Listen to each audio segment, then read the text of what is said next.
Salam sejahtera Malaysia, terima kasih kerana menonton video-video dalam channel ini. Sebelum kita mula, jangan lupa untuk tekan tombol subscribe, share, like dan komen. Let's go!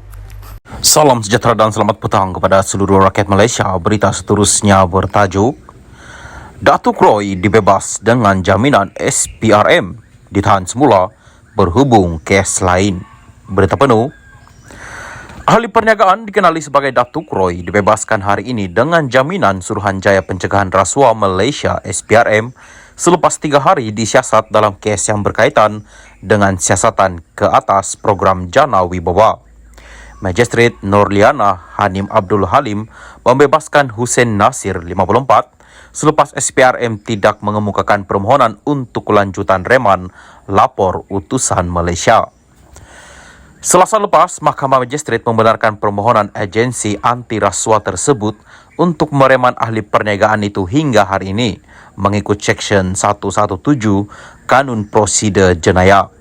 Hussein hadir di mahkamah hari ini sebagai formaliti lagi bagi membolehkan pihak SPRM memaklumkan tiada lanjutan reman menurut peguamnya Fahmi Abdul Moin.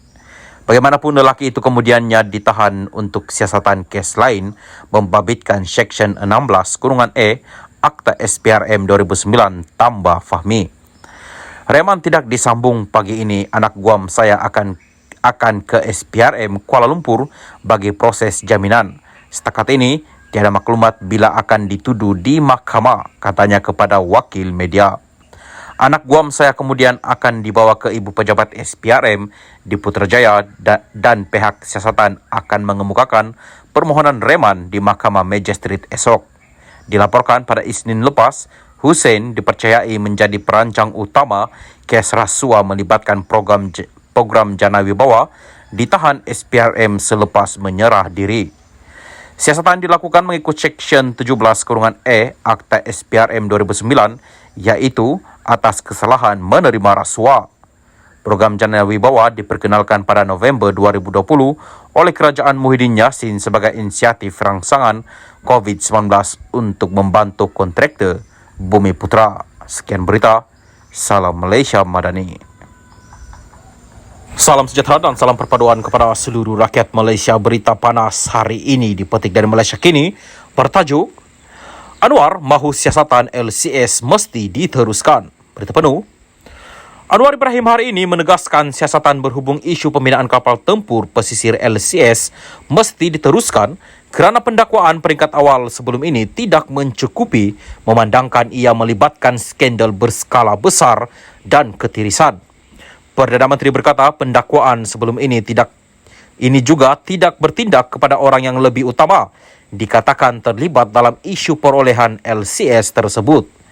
Arahan saya, siasatan mesti diteruskan termasuk LCS kerana saya rasa tindakan sebelum ini tidak cukup untuk membongkar dan bertindak terhadap orang utama yang dikatakan terlibat dalam kes ini. Jadi, biar siasatan diteruskan, katanya lagi. Ahli Parlimen Tambun itu berkata demikian bagi menjawab soalan tambahan Ahmad Fadli Syahari, PN Pasir Mas pada waktu pertanyaan-pertanyaan menteri mengenai keseriusan kerajaan dalam mengambil tindakan terhadap tata kelola yang tidak telus termasuk LCS. Anwar berkata perkara itu telah disampaikan kepada Suruhanjaya Pencegahan Rasuah Malaysia untuk tindakan lanjut dan badan berkenaan memaklumkan akan ada pendakwaan peringkat kedua. Dia juga menegaskan arahannya kepada badan-badan penguatkuasaan termasuk SPRM adalah menyeluruh. Sebab itu, ada Ketua Bahagian UMNO Shah Alam yang didakwa tetapi tidak difokus. Maknanya, sesiapa sahaja yang didapati oleh SPRM dan buktinya kuku oleh peguam negara harus terima kenyataan pendakwaan, katanya. Anwar turut mengulangi pendirian tidak akan campur tangan dalam sebarang kes pendakwaan di mahkamah melibatkan pemimpin tertentu, termasuk mengurangkan atau mengetepikan pendakwaan terhadap timbalan Perdana Menteri Ahmad Zahid Hamidi. Selain itu, Anwar turut mempersoal tomahan yang dilemparkan oleh pihak pembangkang yang mengaitkannya dengan pendakwaan tertentu. Kena ingat, sebagai Muslim bertanggungjawab, adakah anda yakin dan ada bukti bahawa Anwar campur tangan untuk mendakwa sesiapa? Kalau tak, ada itu zalim jawabnya. guna nama agama dan fitnah orang, sebut nama saya. Saya tidak campur tangan, boleh tanya SPRM dan peguam negara. Malah arahan daripada saya pun, tindakan yang dilakukan mesti berdasarkan fakta dan bukti kuat. Saya sokong, tetapi jangan aniaya. Jangan ada satu alasan yang longgar yang boleh dicabar dan dipertikai, katanya. Sehubungan itu, Anwar berkata, jangan mudah menghukum dirinya kerana dia bukan seorang ahli politik murahan. Sementara itu, Anwar yang juga Menteri Keuangan berkata, kerajaan mengambil beberapa langkah bagi menjamin tata kelola yang baik, termasuk menghentikan semua kaedah perundingan terus, sebaliknya diurus melalui tender. Dia mengakui memang terdapat keperluan dalam negara untuk mengagihkan projek kepada kontraktor Bumiputra. Tetapi ia juga perlu melalui proses tender atau tender terhad selain peruntukan secukupnya kepada golongan yang memerlukan.